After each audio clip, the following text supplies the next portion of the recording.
today I have Dr. Erickson and Tess to talk about their paper that just came out called Sodium Butyrate and Monensin Supplementation to Post-Weaning Weaning Heifer Diets, Effects on Growth Performance, Nutrient Digestibility, and Health.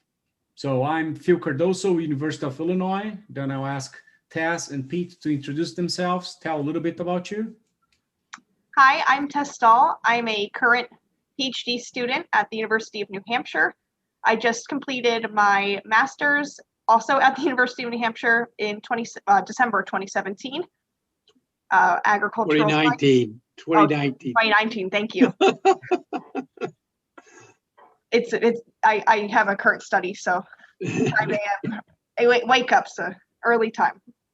I apologize. 2019, December 2019, with my master's in agricultural science. And prior to that, I had graduated from Delaware Valley University in Doylestown, Pennsylvania in May of 2017. There's the 2017, with my degree in livestock science and management. Okay, I'm Pete Erickson, professor of dairy management, extension dairy specialist, also at the University of New Hampshire. Also a proud Illini alumni. So, but I've been at UNH for 23 years and do a lot of teaching and research, primarily in calves and heifers, and also, as of late, the prepartum cow. I'm involved in NC 2042 with Dr. Cardoso. Yeah, that's right, at the multi-state hatch group. But your former advisor, Tess, he's not in that group yet, right? Bruce? No, he is not. We should encourage him actually to be part of that group. I think that he could enrich a lot our conversations. So one of the things is, how did you guys come up with this idea? I know that, a few years ago, there was some experimenting in feeding rumen fluid to calves. Yeah. And some of the ideas perhaps was looking into this butyrate, but of course you're getting the rumen fluid. There's not much consistency or methodology in what's being delivered. Yeah. And I think here you guys are able to catch on that, right? Hey, you guys can talk more about later about the product, the treatments, but how did you come up with this idea about the sodium butyrate and monensin on being fed to heifers and having any effect? Okay, so probably best thing to do would be to start where it all came about. So I actually was a guest speaker at the Midwest Animal Science, Dairy Science meetings in Des Moines a few years ago. And an individual from a company called Nutriad, which recently was purchased by Adissio, came up to me and said, we want to look at sodium butyrate in post-weaned heifers. Now, there's been a lot of research with sodium butyrate, primarily from Poland and France, on pre-weaned heifers. There's been one paper out of South Dakota State on dairy cows, and that was with Dr. Kalsher, who's at USDA in Madison, did that work. So anyway, we decided we would look at sodium butyrate in the heifer and work with the company. And my master's student, Emily Rice, who is now working on her PhD with João Costa at the University of Kentucky, did that for her master's. And we found that there was some benefit for sodium butyrate in feed efficiency and growth and so on and so forth. And actually, just by happenstance, we decided we would look at coccidia in the stool of these heifers. And they were from about 13 weeks to 24 weeks that age. So they were on for 3 months. And the results were strikingly similar to when we feed heifers an ionophore. So in Europe, the ionophores are not available to be used anymore. And this company is from Europe. So we decided that we would compare it to monensin. So Tess came in out of Del Val, came in, and this became her master's project. And so I'll let her take it from there. So that's the history up to this point. So Okay. go ahead, Tess. Sure. So this obviously was, like Pete said, my master's work. We wanted to look at the sodium butyrate and compare to the monensin. So we had 4 treatments. We did the control, which was just carrier. Then we had just the monensin plus the carrier, just the sodium butyrate plus the carrier. And then we did the combination of the monensin and the sodium butyrate to see if there were any additive effects when you fed them together. Do they function better together, or do they function better alone?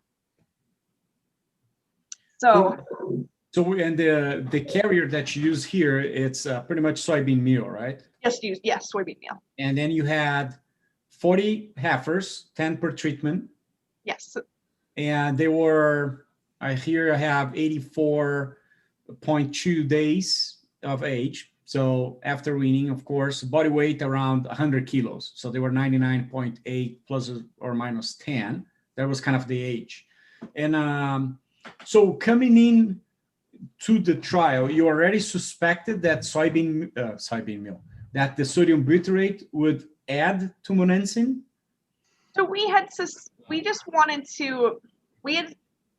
coming into it, we had known based on Emily's work that it seems that the sodium butyrate can compare to monensin or another ionophore. Just in terms of, she had some feed efficiency results that we thought might be comparable with her 0.75 grams per kilogram body weight sodium butyrate treatment. That was the best feed efficiency response. And then she also saw that response with the coccidia, the prevention of coccidiosis and reduction of the coccidian oocysts. Again, comparable to what you would see with monensin. So coming into my master's work, we just were trying to see essentially if they were comparable in terms of the growth performance of the animal, in terms, again, of the reduction of coccidiosis, and if there was anything with nutrient digestibility as well. And then we did actually pre-planned contrasts. This was a randomized complete block design, but we pre-planned the contrasts because we wanted to look at if any additive is better than nothing. So compare all 3 treatments with some type of feed additive to the control. And then we wanted to also look at the single additives compared directly to one another. So just the sodium butyrate versus just the monensin, and how do they hold up together. And then finally, we looked at, do these single additives hold up versus the combination of them? Would the combination be better than those single additives? So was there a positive associative effect of the 2 together? I see, yeah, and I love it how, very straightforward, right? With the contrast, you can answer all the questions that you want to have here. And so just clarifying, you have this that you call this additive, that is any of the 3, right? And just to clarify also that you had to change that additive, so the sodium butyrate, every week, for example, depending on the kilos, because you have a dosage of 0.75 grams per kilogram of body weight, correct? Or body weight. So we had a quick covariate period for them to train to the Kaelin gates. And then as soon as week 1 had started and we had started treatment, that initial covariate weight was used to determine that baseline additive amount given. And then from there, every week on Tuesdays, we would sample animals, and I would use that new body weight and calculate out their new dosing.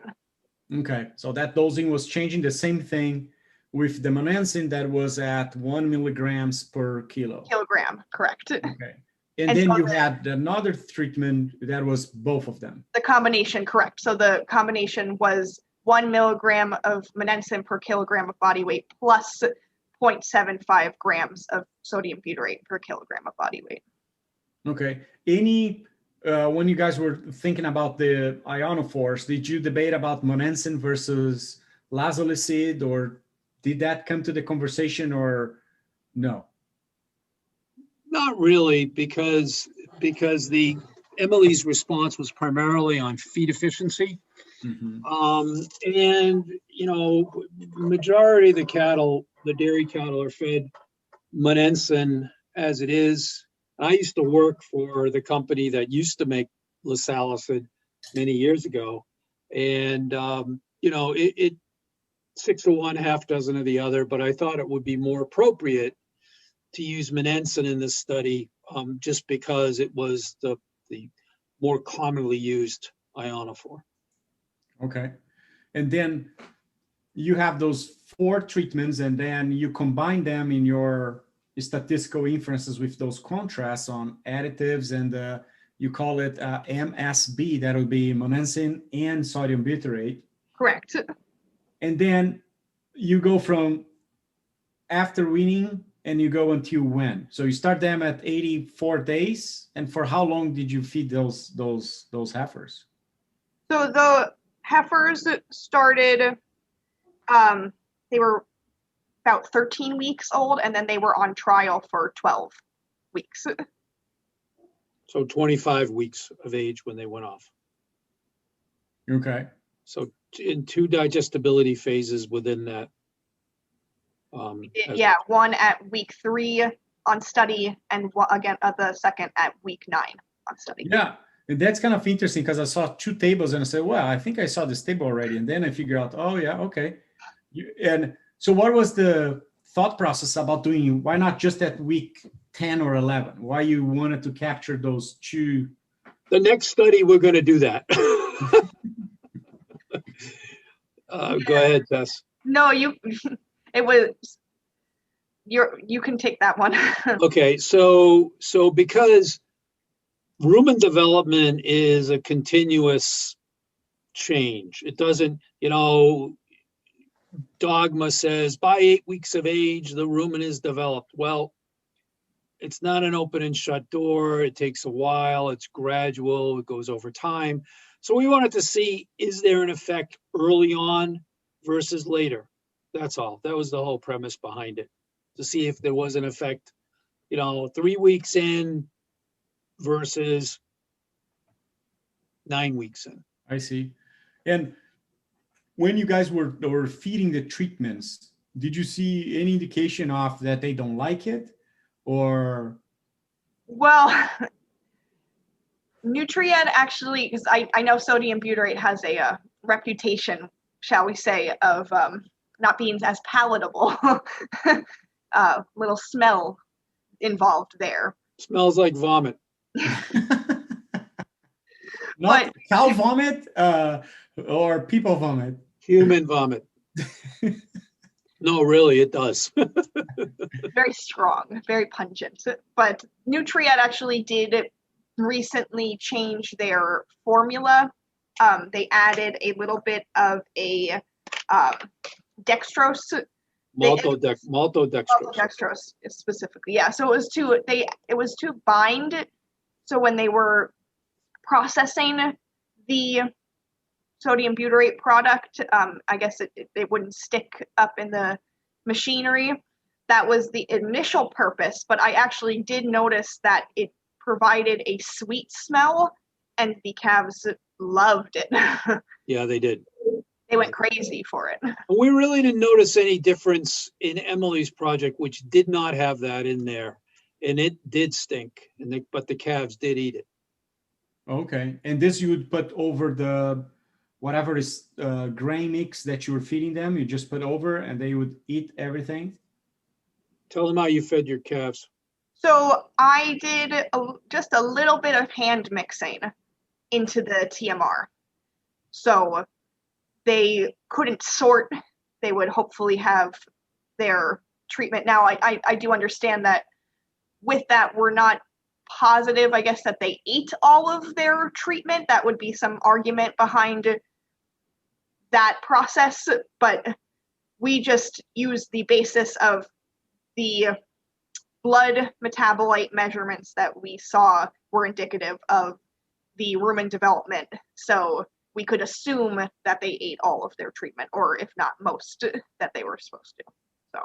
So if there's a problem with it, that's a challenge with this study. It's definitely a challenge. Okay. But I mean, even if you wanted to, just backtrack what you gave and what they eat, you could have say, okay, approximately they get this many grams out of the whole thing, right? That's what we did essentially. And Tess will tell you that these calves loved it, and I would be pretty much, they ate all of it. Sometimes they were trying to almost knock you out as you're leaning into the kaolin feeder, trying to put the treatment in. They were so excited to get the treatment. They were just there, ready. So the next study, this is a good segue. I can talk a little bit about the next study. We're going to do a very similar experiment, but we're going to limit feed them. So then we'll definitely know that they're getting it. Okay. So very similar experimental setup to what Tess had. Our plan is, if the company agrees, that we're going to limit feed them, which we do in our barn anyway. So we limit feed in our heifer barn as it is now. This trial was not limit fed. My master's work was not limit fed. But okay, so this paper here, you guys had the this was as much as they would want to. Ad libitum. Yes, exactly. Yep. No, that's very interesting. So I can see here you had in that product 68% of butyric acid, and then 22 of sodium, and 10% roughly of that maltodextrin. So if you wanted, could that be part of a pellet or no? If you wanted to put that in a pellet, I think so. Okay. I think it could be. I think so.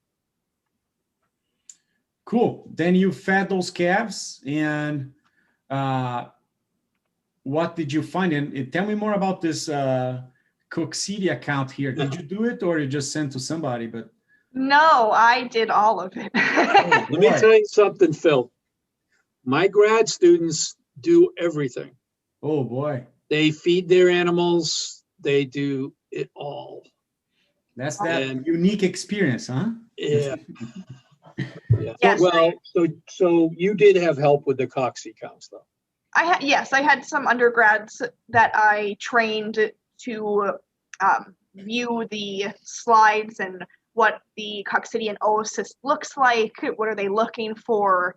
And then I'd have some that would help me every once in a while do counts, and then the rest of the time was just me. So that was weekly fecal samples when we did all the other skeletal measurements. And I would take those samples back and do a Wisconsin fecal float, and then take the slide and sit at a microscope for an hour per slide, at least. I got a little better as time goes on, but it was quite an endeavor, yes. So that needs to be with a fresh sample. You cannot freeze and then later on do it. You had to do it every week pretty much. Yes, it was fresh samples. Okay.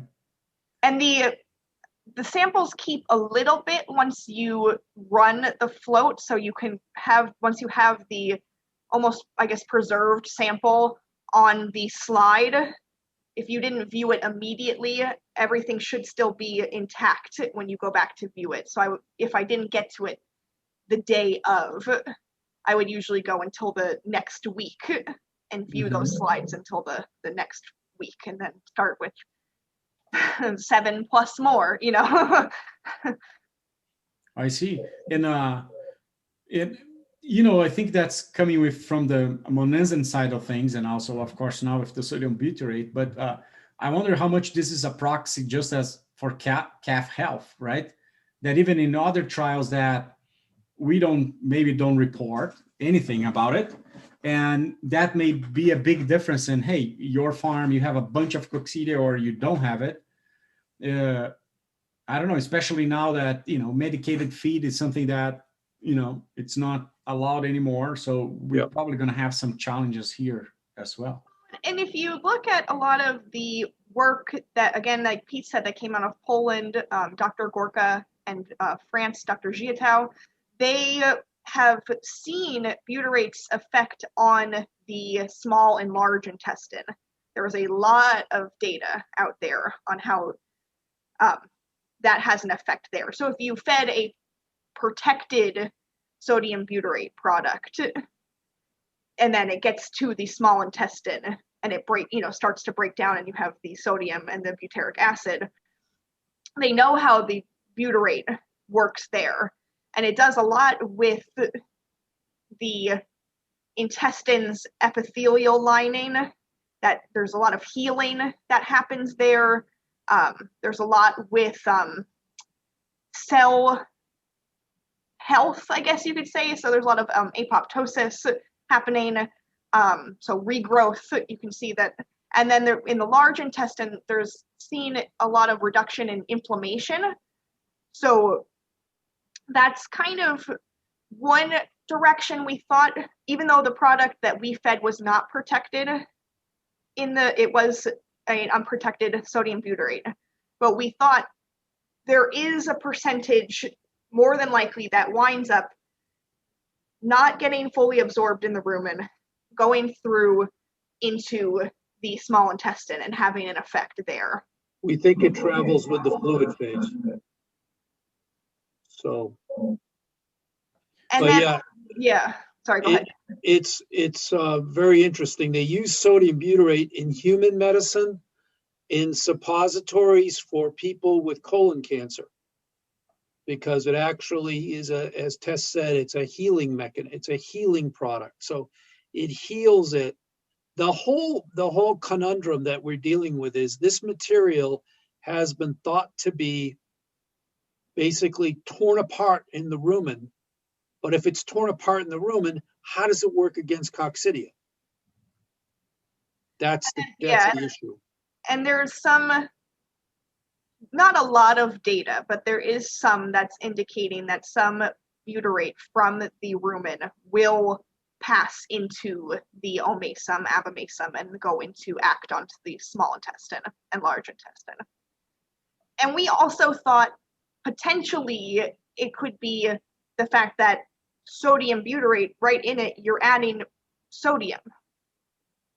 So there's also the potential the sodium ions are affecting the coccidia in the small intestine and large intestine, and having that same effect that we know monensin has with the sodium potassium ATPase pump, and you would kind of just cause those cells to swell and burst and die prior to them actually propagating and reproducing in the large intestine, or before they have a chance to leave the large intestine to infect the next animal. So we've thought about that. We're not quite sure which is the answer, if it's the butyrate that's having the effect on the coccidia, or just the intestines, and causing that response with the intestinal health, or is it the sodium actually affecting the sporozytes and the merozytes themselves? And that actually Pete has planned for one of his current master's students some potential cell culture work where we will look into that, hopefully, and be able to answer that question. Yeah. So we're hoping that would answer it. The other thing with this sodium is also, as you know, being rubbing elbows with my former advisor, who is Mr. Water Intake, that sodium drives water intake. If we could, Tess actually did some calculations based off of Paul Kononof's paper, or out of the Kononoff lab to be more precise, indicating intake and water intake and sodium levels and all that.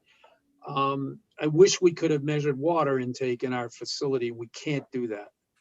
That would have been interesting, because I would probably expect to see a higher water intake in those calves based just off of sodium intake alone. And if you look at the dry matter intake response in the calves that had sodium butyrate added, they did have an increase in dry matter intake, as when you look at it versus it's higher when you look at those numbers compared to control and monensin as well. So it really was the sodium butyrate that was driving that increase in dry matter intake that we saw. So that's why I went and did some calculations based on I did the average, initial body weight and an average initial amount of sodium butyrate product that we would have provided to these heifers, how much water they would, or how much initial sodium they would have consumed, and then equated that to how much additional dry matter they would consume and how much additional water they consumed, or estimated additional water. And then I did the same thing for the end of the trial body weight, so final weights and that final week of sodium butyrate on average. And then we just compared it to our raw data, and we, with the calculation, I have the numbers. We used the 4-to-1 water to feed ratio from Dr. Kononov. So calves would consume 4 times more water per feed. That was a rough of what he talked about there, but the rough calculation was that the sodium butyrate heifers consume 202 to 410.4 additional grams a day of dry matter. And then when you look at our numbers for dry matter intake, these heifers were actually consuming 460 to 470 grams more dry matter compared to control. So pretty much agreed with what Kononov said. But then you had even more, right? And yeah, so that, yeah, more than what I even calculated it to be. Mm-hmm. Okay, so you have some additive effects on the fact of feeding this ion, that it's coming to the rumen, most likely is also going to large and small intestine by even not protected. It may be changing the passage rate or the consistency. Did you see anything on fecal scores, for example? Or fecal, does that get to a fact to say, hey, look at this. This treatments, they have the fecal score a little bit different than this other one. Did you see that? In retrospect, we probably should have looked at fecal score, but I don't remember anything other than she did have some calves that had coccidiosis on her study. But we didn't fecal score them. And I remember looking back at it, they seem to have the watery type stool, not quite scours, but looser certainly while they were younger. And then as they aged, and that kind of holds true to most heifers, right? Even if they were on an ionophore, they might have looser stool at 3 months of age when they might have coccidiosis, or they might at least have a lot of cocci present that they might not necessarily be causing coccidiosis yet. And then as they age and they start developing, I guess that kind of the immunity, so to speak, to the effect of coccidiosis, their stool becomes firmer, their digestive tract, is more developed than it was, so I think that kind of holds true with what I saw, at least, that the younger calves I noticed, and that's when they tended to have at least higher coccidia counts, maybe not necessarily coccidiosis, but certainly higher numbers that they did than kind of going down at the end of the trial. I was getting mostly zeros for each week, which, as we know, it doesn't necessarily mean that cocci weren't present. It just means that in that sample that I took, I did not see any, which means there were probably few present in the animal. And you did here, you showed the coccidia in the feces, right? And then you show along the experiment. So you do the count per kilo of feces, right? Mm-hmm. And then you also show the incidence rate. That is pretty much how many times you had at least one. So you expect 0 if they were healthy. But then if you saw one, you take, okay, this one is positive. And then you just saw that incidence throughout the experimental period, right? And actually that incidence rate calculation was suggested by a reviewer on the initial paper. So we didn't do that initially. The reviewer wanted us to do log transformations, and I'm not a big fan of doing, straight math on log transformations. You're really not supposed to do that. And they wanted us to do it. And I said, no, but I'll do this. Mm-hmm. And they were good with it. So. Okay. And then there you can see a big difference between, or you see a difference between control versus the average of additives, that 43.8 for control on that incidence percentage versus roughly 27, let's say the average of so it's a huge reduction on that incidence, right? Yep. But interesting enough, with any, it seems like any of those would be effective. Right. Right. And that was what was so exciting about this experiment, was that it was as good as monensin, which was really what we got really excited about, to see that. And now it's like, well, how's it happening? And it's just in terms of the response for the coccidia and the growth response. I didn't see the same feed efficiency response that Emily did. I mean, it's not statistical. If you look at the numbers for feed efficiency, they were close. The sodium butyrate diet was very close to everything else. It just didn't pick up on the statistics for it. So for feed efficiency, it was for average daily gain for dry matter intake. It was 0.27 for the control, 0.25 for the butyrate alone, 0.28 for the monensin, and 0.27 for the combination. So the numbers were really close. So I'm assuming that it was still pretty comparable feed efficiency. I just can't say that for certain because the numbers didn't turn out that way. I see. And you don't see that on the final body weight, right? I'm trying to look here. Final body weight, no. You had a tendency, just like you had a tendency for average body weight control versus the average of the additives. Correct, yeah. So tendency for any additive being greater than control. Okay.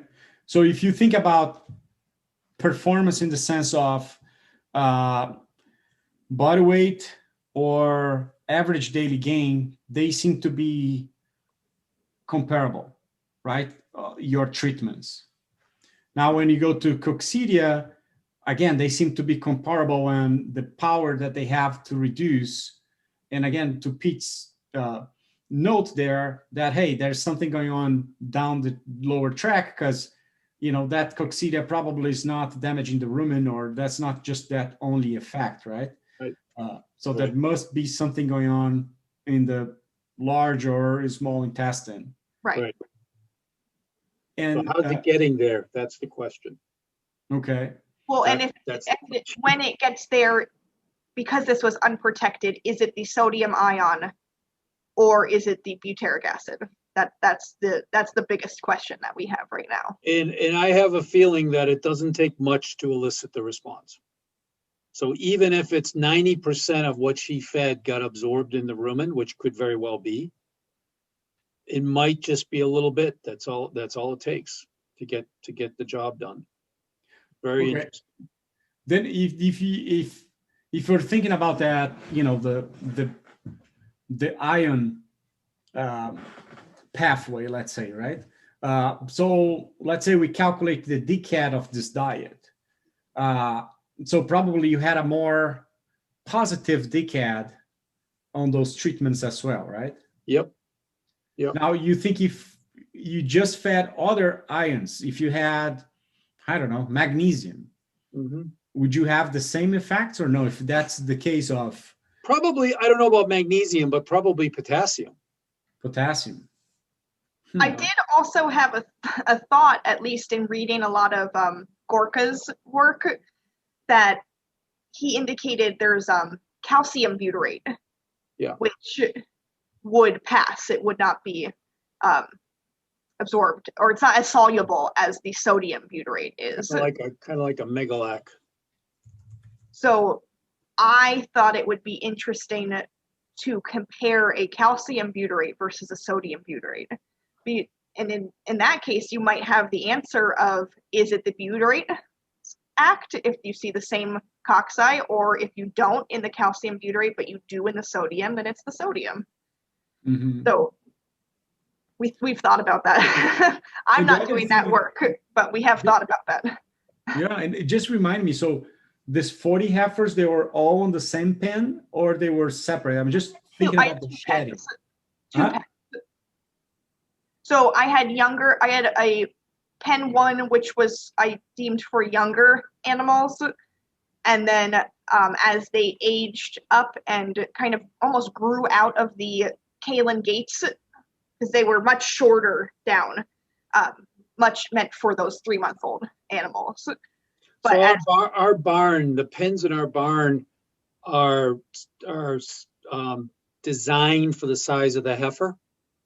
Okay. So the first pen would be your 10, 12-week-old animal. Yeah, I did about 3 to 4 months old animals in pen 1.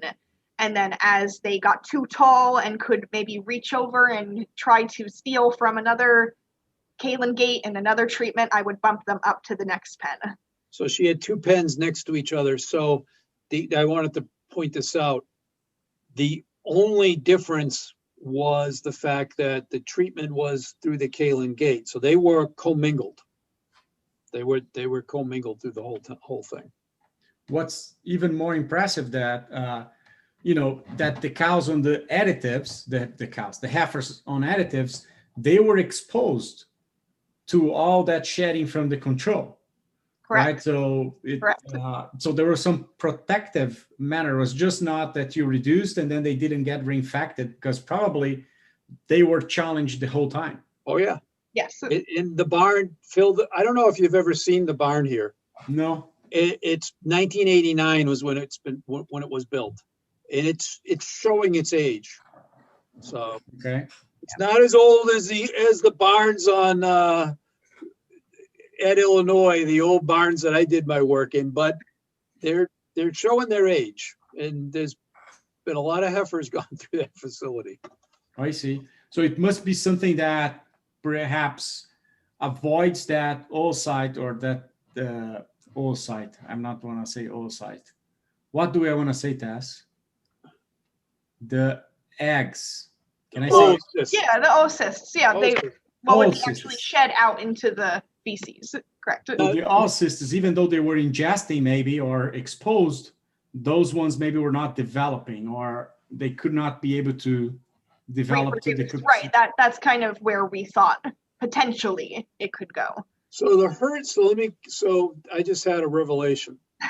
The herd manager doesn't like using that first pen, but the heifers were too small to use the second pen. So and the reason why he doesn't like to use the first pen is because his statement, calves get sick in that pen. So Look at that. that's why so this is a good discussion because light bulb went off. Could you see it? Smoke coming out of my ears. But, so so John said he never liked to use that pen, Tess. In fact, Emily didn't use that pen. She only used pen 2 and 3. Right. So I see. what we're gonna do, Phil, is I got a guy up on campus who does cell culture. And we're going to try to grow some of these and get them to sporozytes and I don't know how to do cell culture. And we're going to try to look at its effect in vitro to see, is it the butyrate alone? Is it sodium? I don't know how we'll do that. And then compare it to monensin and decox and amprolium and, as a positive standard and see where it all works out. That's going to be the one of the next studies. So we'll do, and he's a cell culture guru, so he can do that aspect. So sporozytes and merozytes, correct, Pete? Sporozytes and merozytes. So he's going to do that with my grad student. It still doesn't get to how it gets there. So we're talking about doing some omasal sampling and getting Andre involved in that because that's kind of his area. I don't know. It's getting pretty deep, pretty complicated. I don't know if the company's going to want to do that, but we'll see. But we're definitely going to do the cell culture, and we're definitely going to do the project with limit-fed heifers. Basically, follow the same premise that tested with hers on the second study. But then we're going to add in, and we're going to have 3 treatments this time: control, monensin, and sodium butyrate, not 4. So. So 10 on each. Yeah, one thing that could give some insights also is that, especially it could be done retroactively if you still have the fecal samples, is that, have you seen some work from, again, South Dakota, but now with Johan Osorio on RNA expression in fecal samples of calves? Oh, wow. I didn't see that. I know him. I know Johan. Yeah, Johan. So what he's proposing is a methodology that, through the epithelial cells and all this chymation that you have present at your fecal samples, that he can now isolate, and pretty much like you're doing a liver biopsy or muscle biopsy, you also could target some genes of interest, and that could be related to coccidia, related to the immune system. And then you could do some gene expression fairly. I should give him a call. Yeah. Because that whole area, that's like. Yeah. At least some insights on, say, hey, maybe it's more protective. Maybe it's just really killing the oocyst or what's going on there. And maybe even some impact on the metabolism of the calf that you guys have assessment here by other measurements as well, like nitrogen you measure, what else you measure here? Glucose, right? Yep. On the other study, we're going to look at purine derivatives as well. New study for microbial protein synthesis. Okay, so we got this, and then you already advanced us, Tess, that the intake for one group, there was a tendency here, right, to be higher. Yes. At 3 weeks. For the dry matter intake. And then at 9 weeks, that doesn't happen, right? It wasn't, yeah, you didn't see the actual, I'm trying to get to the. You're talking the table 3. Okay, I'm in table 3 now. Yeah, yep. Okay. So you have that, hey, you do the additives, you're going to get more intake. Correct. 4 versus 447, 416, 446. Correct. Okay. So now, how do you think this would be impacted by the feed limiting in your next trial? Now, you're supposed to get all the same here, right? I would hope. I don't know. I mean, we've done 2 limit feeding studies here. One just got accepted to animal science. The other's in translational animal science. I think we need to invest. My whole premise behind that is that's the other way heifers are fed.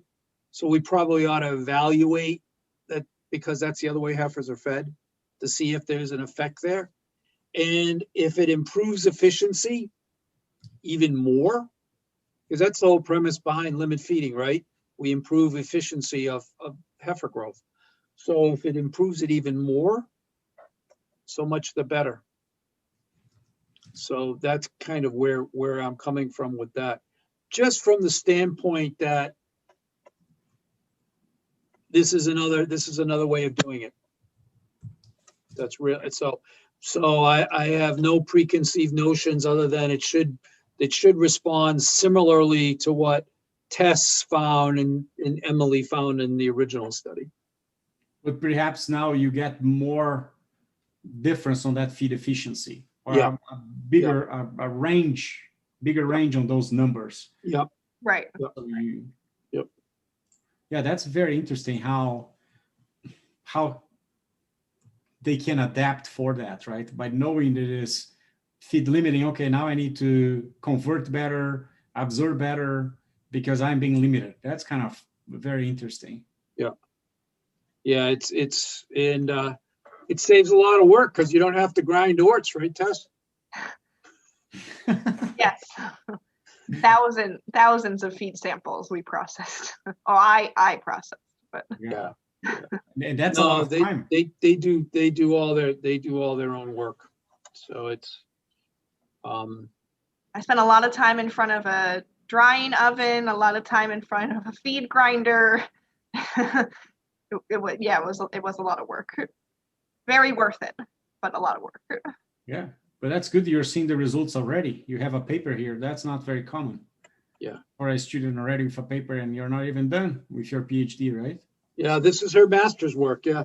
Yeah. Made sure to get that before I started any experiment. My new rule. I'm following the Judd Heinrich's rules for graduate student signatures. Get your paper done and I sign it, because I still got one out from 2 years ago. And so you still didn't sign it? No, I signed it, but His new policy now. new policy. The new adopted. I knew adopted policy. Oh, I see. Yeah, people just get busy with other things. I understand the struggle. Oh, they get a job. Yeah. I've seen the effect of it, and since I'm on this end seeing the effect of trying to publish a paper when you have your full-time career, I'd like to get my papers in as quickly as possible. Doesn't do anybody any good sitting on the shelf, that's for sure. Yeah, that's true. And you know, that's a whole process with reviewers and everything else. So yeah, it's not an easy process, especially in the Journal of Dairy Science, right? There's a lot of requirements and expectations. So yeah, I really commend you for being able to put it out in such a nice way here, this trial. Thank and you. Let you guys talk about the grinding samples and all this stuff. And you did here the apparent digestibility, right? And I think that involves all that. So tell me a little bit about the procedure, because some people would say, I'm not going to say that as Judd Heinrichs would say, that you would need the whole total collection deal, right? That you'd have metabolic chambers and all that. And here you went with a method that I've seen before. I think from the Minor Institute, I've seen them doing. So tell me a little bit, how did you approach this? You didn't do total collection, right? So tell me what you did here. Marker stuff. Oh, so that in terms of both the feed and fecals, I was taking samples over it was the feed prior to taking the fecal samples. I did both the like a TMR sample and then the orts or the refused feed And then I did fecal samples on every heifer. Again, those two different time periods in the experiment. And But you rotated it. Yeah, it was to mimic a 24-hour period. So that was every few hours. Can I call you back? So No. I'm actually on an interview. Can I? I'll call you back in a little bit. So now I'm feeling important. So you kind of went through. Let me see how many days you did here. 21 until 27th of the study, right? And then 63 to 69. Right. So we're talking about 63. Roughly, you did 6 days that you collected. Correct.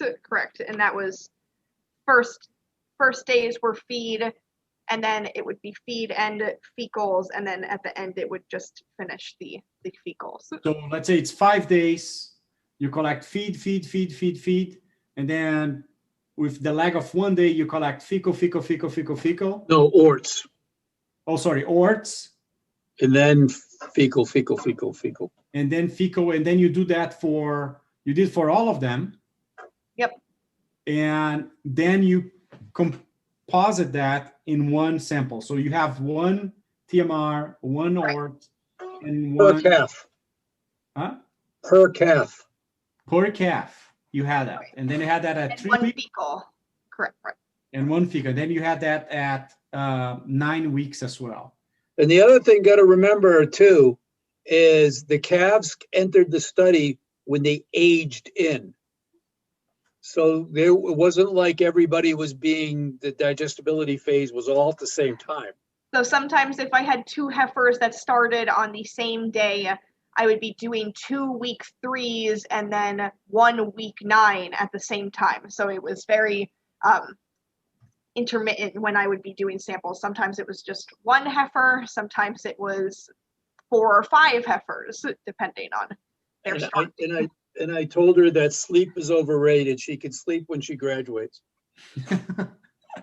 That's a good one. And then you said you collected every 6 hours. That pretty much gets you that each day you are doing a little bit different, right? Yes, right. Collection. And so I'm curious, how was that, the procedure with reviewers? Was it okay, or you had somebody just saying, hey, no, you cannot use this, you need total collection? No, nobody ever said that. No That's problem. good. Nobody said that. Andre's a big fan of ANDF. He's a big fan of that. I actually thought about doing that on a different study, but I think we'll stick with the AIA. There's problems with it. It might overestimate things a little bit, but it's going to overestimate everything a little bit. So it should be the same response. Might be a little bit different numerically.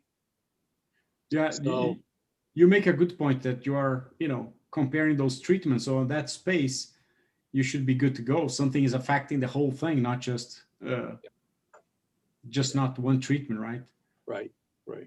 And then from that apparent digestibility, what did you guys find? I saw there was a tendency for a higher intake for the sodium butyrate compared to monensin at week 3, and additive versus the mixture, where the additives, now I don't know if they ate more or less.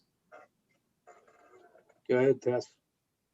So yeah, the dry matter intake, so it was kilogram per day basis. So control was 3.31, sodium butyrate alone 3.7, monensin 3.26, and the combination 3.84. So again, that if you look at that, you see that any diet with the sodium butyrate is really driving that dry matter intake response. Typically, you'd expect monensin to be lower, but it was still even higher than the control. 3.26, it was lower than the control at 3.31. Oh yeah, you're right. but any of the trends that we saw, sodium butyrate was driving that 100%. You could see it just looking at the numbers. And you know, if you go back and you do the math, how many grams of sodium butyrate did you were you feeding at the end? Well, 150. Let's go to that.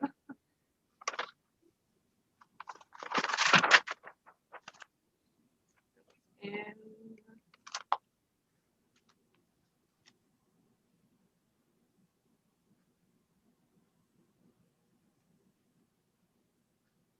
so average final, based on my calculation for sodium butyrate, would have been approximately 144.75 grams per day. Okay. So about a third of a pound, little less than a third of a pound. So And on that, one thing that caught my attention here is that, you know, I'm not sure if that got to you, but you see, you know, you do a lot of work and then you go there and do the crude protein, ADF, NDF, all that in all the samples. And then you get a table that you don't have a lot of p-values smaller than or equal to 0.10 or something like that, right?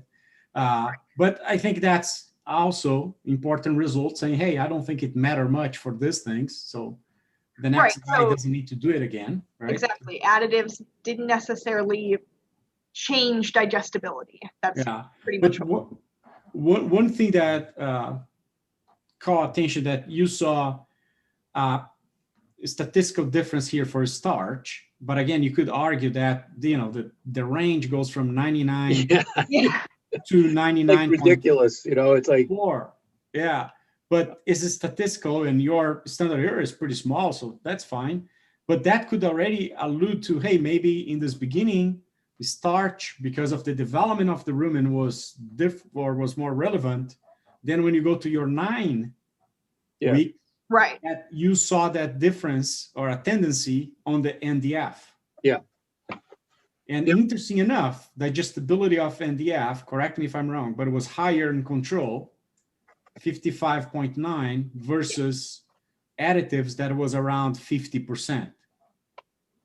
So again, there was a 5% reduction of that NDF compared to control. Right, and we noted that, I mean, in our discussion, that those results did not compare with what you would expect to see with fiber digestion. It was not with monensin. It doesn't, they usually indicate no effect of ionophores for fiber, and sodium butyrate. They do show a decrease in fiber digestibility in the rumen, but that was Tess, I forget. Did those heifers eat more in week 9 on the sodium butyrate? Did they consume more statistically, or not statistically? So let's look at we'll look at the week 9 dry matter intake. I mean, so the sodium butyrate alone is the highest dry matter intake. Okay. At 5. So that makes sense with your digestibility because of rate of passage. So rate of passage is increased, so you'd expect digestibility to be less. It may not have been, I can't remember if it was statistically significant or not, but even if dry matter intake wasn't, but the numerical effect can sometimes elicit. We were approaching a trend. It was 0.12. But yeah, so for all intents and purposes, that's a trend. Single additives versus the combination diet, which was interesting. Yeah. So statistically, on week 3, you have, I don't know how can I say this, but some difference in the starch, but just in the additives compared to monensin and sodium butyrate, that one seems to be higher in digestibility, but again, very comparable. And then you have this reduced NDF here, digestibility. Right. And so what was tell me again, what is the discussion that you guys made about it? So for the get to where I talked about. For the NDF, because I think this is very interesting. Yeah, so the NDF, right, you said it tended to increase in the control as compared to any additive. Monensin usually in the research indicates no effect of ionophores on fiber digestibility. And that for butyrate or sodium butyrate, there's research for Gorka in sheep that indicate a decrease in fiber digestibility in the rumen for sheep. But there was a paper, Ren et al. 2018. They observed an increase in NDF digestibility in sheep. But they used tributrin. It's different. So it's a different product. And then Emily's or Rice 2019, they observed no difference in fiber digestibility with those heifers with the unprotected product. So Emily, she used the protected form. Oh, she used Unprotected. Unprotected. The only difference was Tess's product had maltodextran in it and Emily's didn't. It's the only difference. I see. Yeah, I think that's kind of interesting that you mentioned, Pete, and I can see that something that we assume is normal, that the passage rate, or we assume the same, and like you alluded to the sodium and the water intake, that something could have played here as well, or that just maybe you're just not describing the fiber very well. So you're talking about NDF, but if we dig a little bit more into soluble fiber or sugar pectins components, that maybe that's where you're seeing the impact, and we are just not measuring where you have that increase of digestibility for the additives, right? Yeah, right. Can't pull it apart. Yeah, it would be interesting to see. I never saw, but the swine guys, they do it. How easy it would be to measure viscosity of fecal samples? Probably pretty easy. But how do you do it? Do you have a viscosimeter that you just put it in? And would that relate to this passage rate? So could we detect that difference here? I'm not sure. I don't know how to tackle that, but that could be interesting. I don't know. Cool. We should have Tess tell you about her PhD project if you want to hear something really cool. Yeah. I'll wait till you. Are you done, or should we continue? Or no? Let's just tell me I think the big question is how excited are you guys to feed this to all the calves in the world? And any kind of, final conclusions type of deal about the paper. Tell me. Go ahead there, boss. I mean, once we do that cell culture work and we really can answer why it's happening, I think that it doesn't, it's hard to say if will truly hold up in the US right now, just because of the cost of the sodium butyrate. It is cheap. Yeah, it is more expensive. So I wouldn't say it could be adapted easily in terms of the producers wanting to spend the money to do it, when monensin does a fine job. But this can be adapted in Europe, and since they are, looking for alternative feed additive type product, this would be great for them. And since a lot of the work was done in calves, you can feed it from, do the same thing with monensin, hopefully, and feed it right from birth all the way until they have their first calf. Anna Larman actually added it to colostrum in Alberta.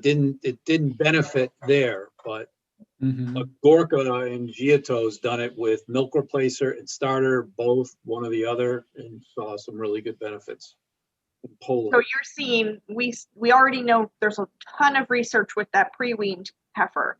Now we're showing 2 studies so far that shows how good it is with that postweaned heifer. And so I think if it were adapted, you could just feed it right the same as monensin, right up until their first calving. Yeah. Okay. And is there any question here that I should have asked you guys and I didn't ask about the paper? Any highlights other that I didn't ask? So I think you got it all. I think you got it all covered. I think the highlight to me, anyway, is this coccidiosis response. That to me is the big highlight of it. That to me is what's. Because Emily, when she ran the fecal floats, she did bi-weekly, so every other week. And it was kind of an afterthought that they said, oh, well, let's just look at it and see if we see something. And then she did see that there's something there.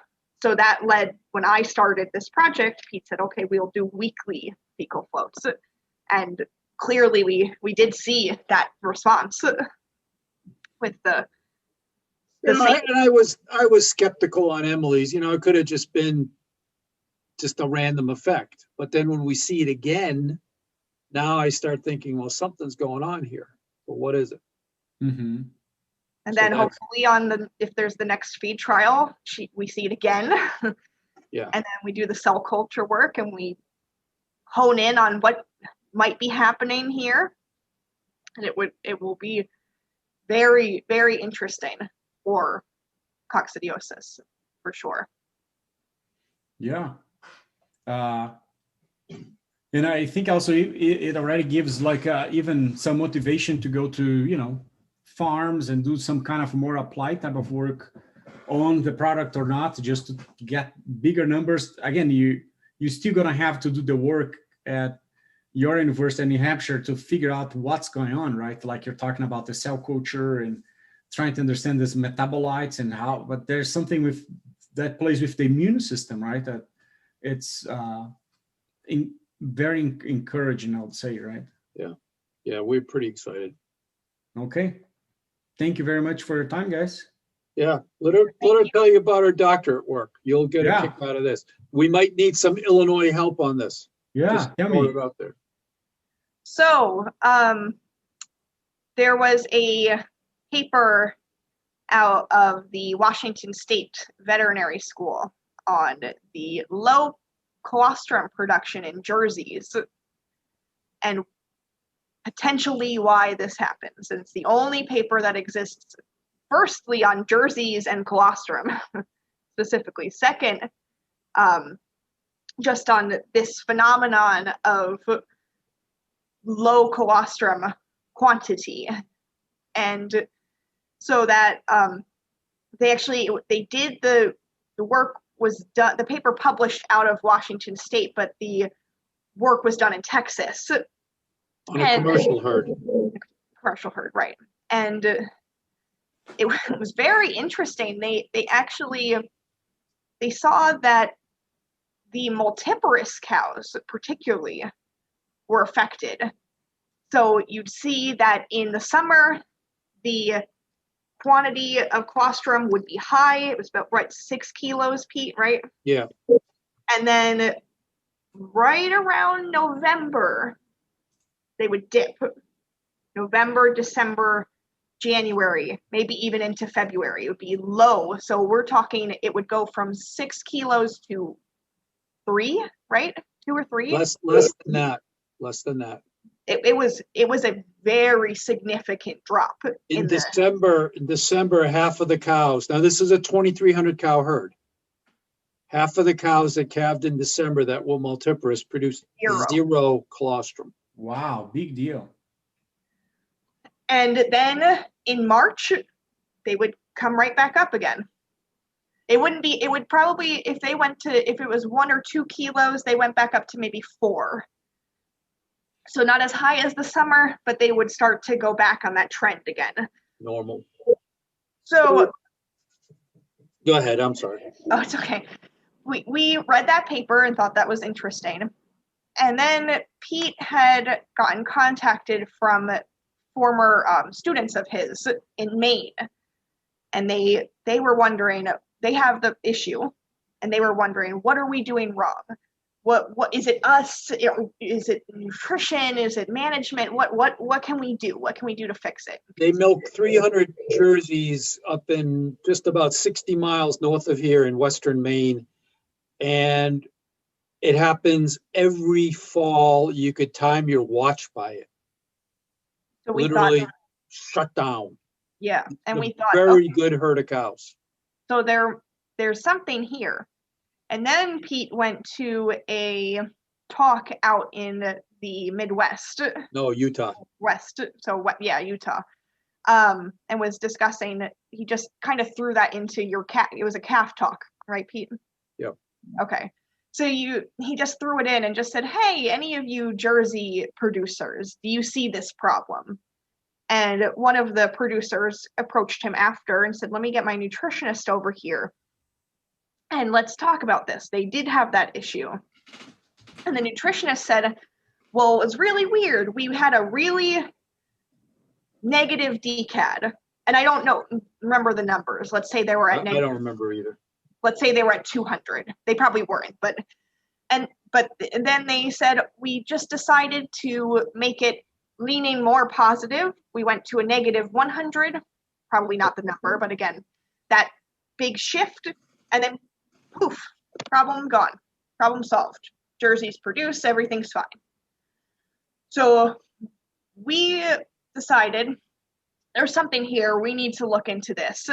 And as we started looking into this, we keep hearing from more Jersey producers from many, many states that have the same issue. So lot of producers in Maine. We haven't talked to the producers in Vermont, but they probably do. There are a few that have it in New Hampshire, also a few that don't. And this problem seems to, and it was in Texas, so this problem seems to, in Utah, it seems to be going. So And we tell were. them about our herd. What do you mean? Ryan, our It Jersey. happens. Yeah, it happens at our organic facility, also, All the time. all the time. Not just in the fall, all the time. No, in the fall. So, yeah, the same as as everyone else. The herd manager will see the dip begin in November, late October, early November, and then he's reliant on his frozen supply pretty much until probably about February, March. So tell them about your study then and what you found approximately. We decided that there was some worth to looking into DCAD. And we went with a -80, and that's the golden standard, right, per Dr. Block for the level of DCAD for Holsteins. And I emailed Dr. Block just to try to see if he could give me some insight into papers he used. There was a small article in a dairy magazine, but they don't go too much into the science. So I asked him, could you provide those citations for me, just so I can read and see how you got there. And he gave me this wonderfully detailed response. It was great. He actually had written which each paper and what they saw, and then how that led him to believe that this -80 was the optimal for the Holsteins. But at the end of our discussion in his email, he said there were two things he couldn't say for certain. One, that the primiparous animals will respond the same as multiparous, but he was actually, I guess they're currently doing a study on that. He said they're working on that now. And then he couldn't say for certainty if Jerseys would respond the same as Holsteins. So we thought, okay, let's try it. Let's take this baseline of this -80, that's supposed to be the optimal for the Holsteins, and then let's go more positive. So I did a -40, and that number didn't have any specifics on why we picked -40. I just thought that was a nice shift. Yeah. But we're looking at those two different levels of DCAD. And then we did throw in niacin supplementation based on work that Pete's lab had did. Dr. Aragona did her PhD, well, all her degrees at UNH. But, increase in IgG concentration, better calf Okay. performance. That was published in JDS back in April.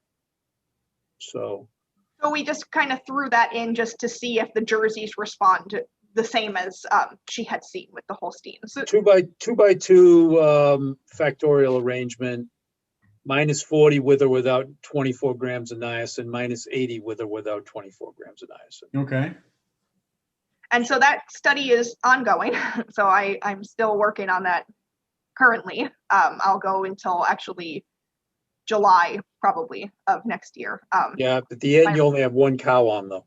Yes, the end I will have one cow and just a few calves finishing out. But we feed that DCAD 4 weeks prepartum, and then when they calve, I get all of the colostrum specifications. So I do a colostrometer, I collect samples for IgG, I send out for total protein and fat and all that type of analysis. I take the colostrum weight so I know the quantity, and then we feed to the calf, and then I follow the calf for. Well, sometimes you feed it to the calf, and sometimes you don't. Sometimes I feed it to the calf. If they don't produce, then I do feed the frozen supply, but then that calf is not used on study anymore. Because for the calves, at least, we're looking at the effect of maternal colostrum on calf performance. And if they don't have, then we can't look at the calf. So tell them about your yields. So yeah, the yields have been interesting. We can't say anything for certainty with statistical significance because we haven't ran anything yet, and this is ongoing. But how many cows have calved? I'm about halfway done. I have 4. I have 2 more cows left in my 4th block, and I'll be starting my 5th block. Yeah. Out of 9. So we're getting there. And that's all in your farm? We're doing it all at the organic facility that we have at UNH. That's all jerseys as well? All jerseys, correct. Okay. All multiparous jerseys. Yeah, we're not using any of those first calf heifers. But then you're going to do all in the fall, or you're going to have the effect of season? It's all season. So we're doing it just when their expected due date. That's experiment 2. You're talking about experiment 2. This is experiment 1. So I didn't think that there was anything to this. But this farmer in Utah said, oh no, it's DCAD. It's not, we think it's photoperiod. Oh no, it's DCAD. So tell Phil what you're seeing for your yields. This will blow you away. So the yields, at least I have rough numbers, but the 40 minus 40 DCAD produces a larger quantity than the minus 80. And like how much? Do you remember the rough calculation we did, Peter? Twice as much. Wow. Twice as much. Like we're talking probably 15, 14 liters versus 7, 8 liters. She's had one cow produce 0. She had one cow produce 1 pound. Yeah. 1 pound. And there is, when the Gavin, they looked into that, that's the only paper, right, on Jersey colostrum. When they looked into that, they said there is some genetic component to it. And I can actually see how that holds up because really high producing cows, even on the minus 80, still make enough colostrum to feed their calves. So it's kind of interesting that you might have a really, really, really good cow and it doesn't matter the diet. But these average, these average producers, it's showing that the more positive the DCAD, it seems to be helping in terms of their colostrum production. So there is definitely something to it. There is definitely something going on there. She had some colostrum in it. In Phil, it looks like apple cider. Literally, she sent me a picture of it. And the herd manager said, when these cows produce, when they don't produce, this is what comes out of the udder. It almost looked like just whey protein. Huh. I didn't get a sample, unfortunately. The undergraduate that was milking the herd dumped it out before I could get something to send out. But Cal sure yelled at me. we might get another one, so we'll have an answer to what it is. But the farm manager does say it either because it was very sticky. It had that yellow appearance. That's why it just looked like serum to me, and that's why I thought whey protein. That maybe it's just all whey for some reason. There was very little fat, if any, very little water. So I'm not sure what the breakdown component-wise was of that sample. And Phil, what's really bizarre about this is they're all bagged up. They look like they're ready to go, and they have nothing. All full, tight bags, tight teats, the whole 9 yards. And even some of the ones so I had the one that produced that very weird serum, like probably whey protein, colostrum. I'll put it in loose quotations. And then I had one that produced just 1 pound. It was normal, really good quality. Like I read the colostrometer was 120. Really nice stuff, but just none. And that's what they see, either that very weird looking serum type, product, or they have really good quality, but no volume, no quantity to feed the calf. And that's consistent from November until February.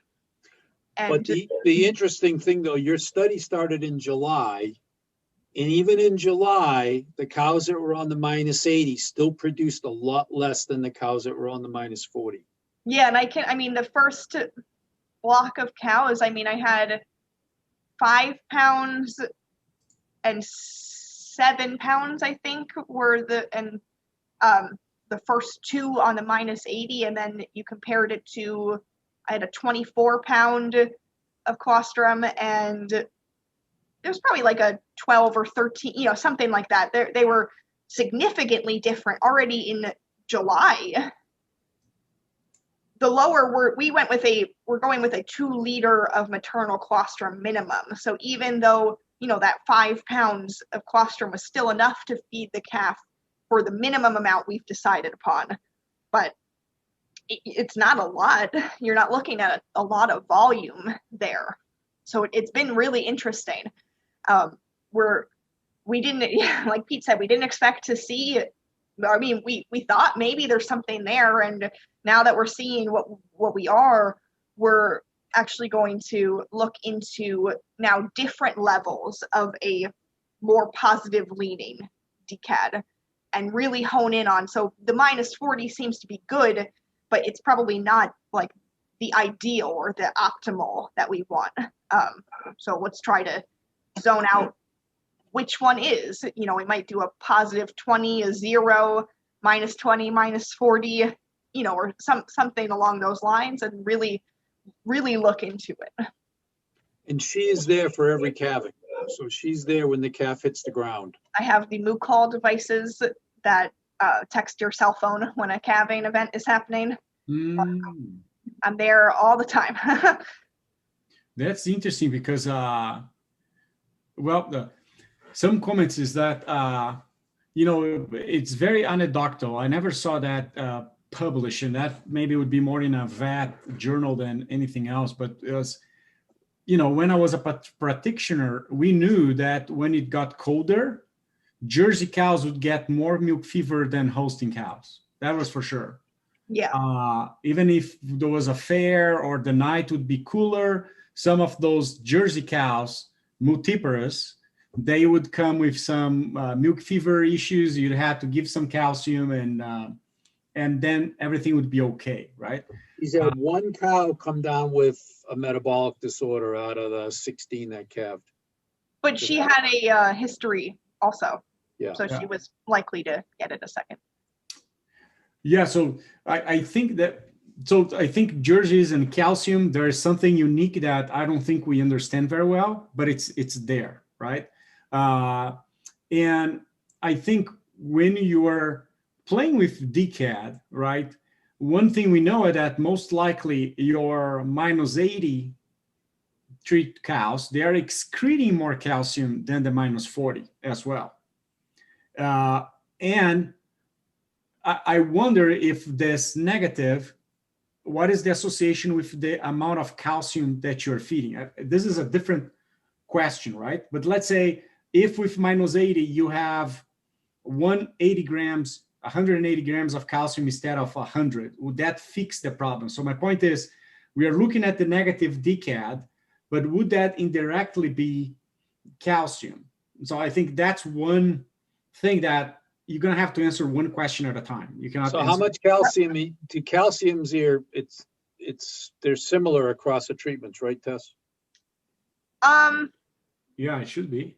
Yeah, they're pretty close. They're pretty close. Obviously the -80 is a little higher because I mean the two anionic salts we have are calcium chloride and calcium sulfate. So when you're feeding the 80, you're going to have a little more on the calcium for those cows just because of your. How much calcium are the cows getting though? They should be getting the same amount of calcium. Did their diets. We did that, right? Because you added different amounts of limestone in. Yeah. I don't have those numbers in front of me, but. Yeah, but usually they will be what, 1% or some. Yeah, I think she's at around 150, 120 grams, 130 grams, something like that. So I wonder if there is anything with the negative DCAD that could play with the calcium being more or less excreted, and actually that's what's driving this problem. Because, and then the fall, I would go back to this anecdotal, whatever the temperature, the environment, and maybe it's the change because you saw in Texas, right? Yeah, it's kind of weird. But it's a cooler weather than it is in the summer. Yeah. Where is I going to go with that? Oh, the Texas study, the DCAD was -120. Mm-hmm. And we're at -80, and we're seeing this really poor response. And that could be that as you go higher or lower, I would say. Lower, yeah. Then the temperature is even more impactful. Let's say any change to the lower, they're going to be more sensible. So I'll try to play, think about it. The other thing is, what is the negative DCAD, right? So in the Texas, maybe they used a different source of a negative DCAD, and you're going by, I don't know which formula you're using, but that negative could be a little bit different. I know you're comparing, so they're going to be always different. Yeah. But is it the negative DCAD or a specific mineral that is binding or bothering with that situation? Right. So we tried to maximize the use of the sulfate, and then we balanced it with the chloride. And it's organic, so that throws another whole wrench into our scenario as well. Yeah, and I mean obviously we didn't need the cattle to be organic. It's just that those were the only ones we have that are jerseys. So well, that's one more unique thing you have: jerseys and organic. That's the first paper in the world, that's for sure. So the other thing that we should probably talk about, and I put a grant into the Jersey Cattle Association. I also have a grant into this local organization out of Boston that actually funded this project going on. It's called the George Walker Milk Fund. And we want to look at Jersey cows across the country and get samples from herds of colostrum at various times and see if we can somehow develop a model to see if this is actually a seasonal event or what. I developed a model for Holsteins on predicting colostrum, but it was very limited in its geography. It was limited to New Hampshire. Okay, so that's a very limited geography. but we're talking about, you know, different parts of the country. Originally, we were just going to do New England, then we were going to do New York and Pennsylvania. Then I'm talking to Ken, and Ken says, well, I have jerseys here in Madison, and, you know,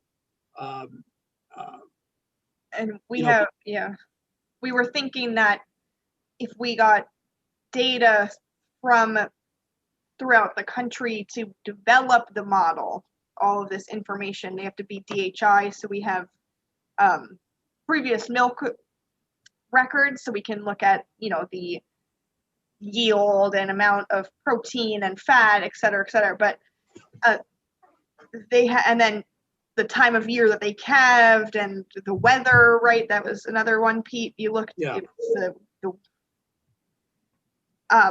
We put all of this into the model, and then I'll use local New England herds, you know, Maine and Vermont and New Hampshire, maybe Connecticut, Massachusetts, potentially New York. I mean, it depends on how much time I have, I guess, and how many herds we can get that would want to participate. But then I'll take those samples, and then I will put that data into the model, and then we'll hopefully have this model where we can predict both the quality of the colostrum based on the previous lactations data and the quantity as well.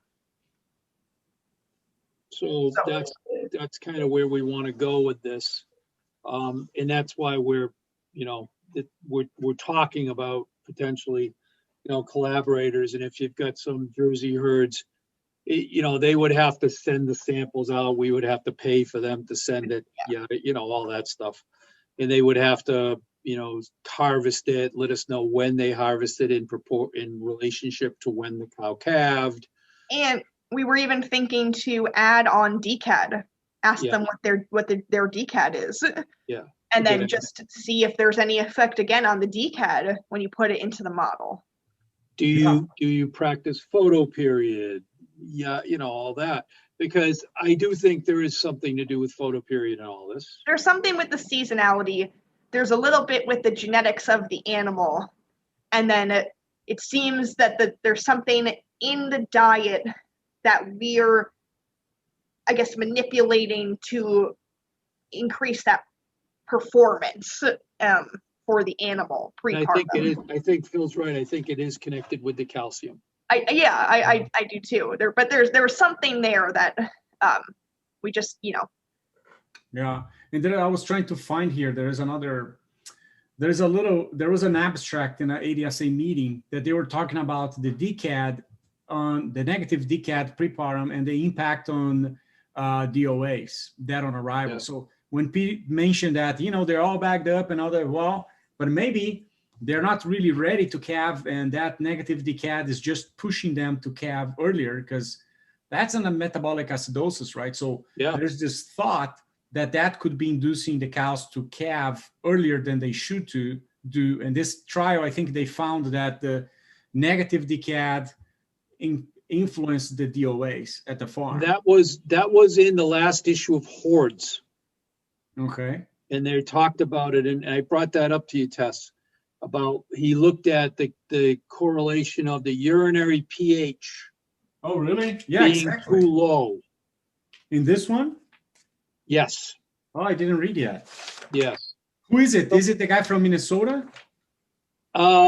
He's either South American or Brazilian. Yeah, Caixeta, right? What? Is it Luciano Caixeta from I Minnesota? think so. Where is it? It's a one-pager. Mine's at home. And you're at home, so yours is at home too. Unless they're making really fancy offices there in Urbana. Is it Pedro Melendez? I think so. Urine pH, not too high, not too low. Yep. Exactly. So that was kind of the thought process. So hopefully, is this a paper or no? It's just his. He cites a paper in that article. He talks about what you're talking about. Yeah. So I think that could be a link that, hey, maybe this jersey is just not ready to calve yet, and maybe jerseys are even more affected than Holstein cows. Oh yeah. Remember last year when we were in Wisconsin in Marshfield for the meeting, and we went to that Purina farm. They milked about 1,300 cows. We were upstairs, and that was like a dance hall place. Do you remember that farm? Okay. Yeah. We went into the calf barn, and the manager of the calf barn said, I brought up the fact that he didn't have any colostrum. And he says, yeah, it happens every year at this time. And these are Holsteins. Yeah. And we will occasionally have a Holstein cow here produce no colostrum. Now, 12 hours later, 18 hours later, they produce product, but it's too late. So it's not colostrum, it's transition milk. But he ran into the same problem with his Holsteins. Yeah, what we've seen is at least it seems to be more prevalent with the jersey. Yeah. But my point being is that I love the idea, and I would be happy to provide information. We have lots of Jersey farms, maybe close to here, 40 minutes, 1 minute. Some of them, they even bought their own milk. So I think they would be interested in learning more about it. So I'm glad to help. But another question maybe should be when, the breeding, to see if there is this shortage of the pregnancy in cows that have this high or low negative DCAD, right? Well, she'll be able to, now again, it's reproduction studies, you need a lot of numbers, but she'll be able to at least have an inkling with that because you have had some cows calve early. There have been 2 that have calved a week early. And then some are just a few days, 2 or 3 days prior. But you've only had 1 or 2 that went late, right? Yeah, one was a week past their expected due date. One was much earlier, but they had 2 different breed dates written down, so that was just a fluke in recording, unfortunately. And I had one that went 4 days past due date. Our station vet's pretty good station vet. He's a bovine vet, so he's from Vermont, but he spent a lot of time in Vermont as a dairy practitioner, but also spent a lot of time in Kansas. So he's pretty good that way. Yeah, you may be able to find something, let's say, if you classify your cows in early versus normal or early versus late, and then see if there's a difference there, or just the range, how much they varied. Maybe the -80 varied more than the -40. Yeah, well, now that you're bringing that up, I'm starting to think that you need to make reference to that test in what you're doing.